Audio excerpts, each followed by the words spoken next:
I think that the teachers learn eclectic, like when you're a professionally prepared teacher, you can look at what the students' needs are, and then you can adjust on a daily basis. Use assessment techniques to plan the next day, always watching the students. So we focus on student-centered teaching pedagogies. We draw a lot from Montessori methods. Have you heard about Montessori? You can Google it. It's child focused. And with Montessori, the children talk about their work. They talk about their work, and they go to different centers in their classroom, and they have high expectations for taking care of themselves, like washing their hands, picking up, putting stuff away, working independently. And so they have different places, and they're responsible for their own work. So that's another approach to try to make the children more independent. So that's another approach. I would say, in terms of language, they want, in elementary school, they try to make language teaching and learning experiential. Hands-on, play-oriented, activity-oriented, where you bring as much joy and excitement as you possibly can.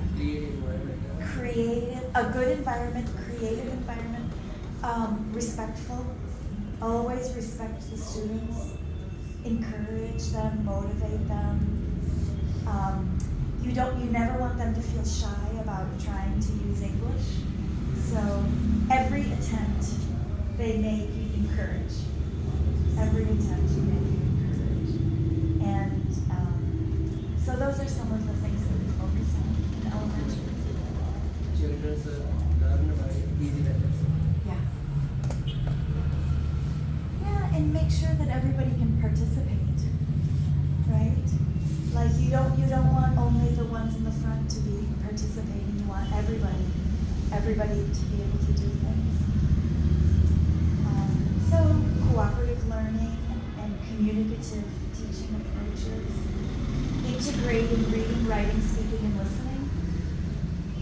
I was thinking about an activity that one of my teachers did. The children made their own book, and it was called All About Me. And so they wrote their book about their lives, about themselves, about their family, their dreams. They illustrated the book, and then they could read the book with each other. So then they can listen, speak, read, and write, and they understand everything that they wrote. None of it is only copied. So that's an example of a good activity that integrates skills.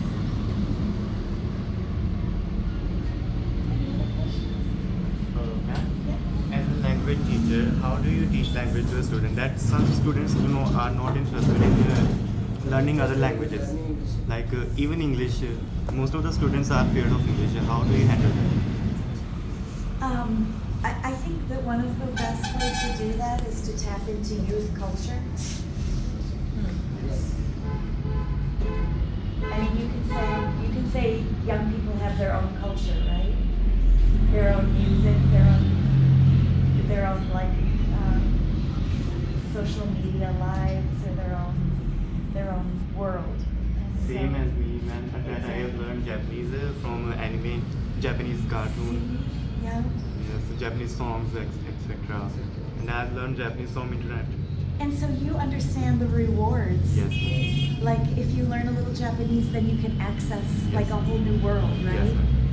I think that that's the way it is with English too. Like if you can help the children see the benefits and experience the benefits,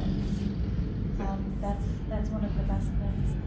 You know, sometimes in schools, the upper level students can come down to the lower levels. Yes, yes. And so they can be like role models and tutors. So sometimes that is helpful because Because if like they see an older girl or an older boy that is speaking English, they want to too, Yes. right? So you can do that in your own school. I'm sure you have a lot of ideas. Any questions from the girls? Falls from Bushel. Boys ने पूछते हैं तो उसको भी question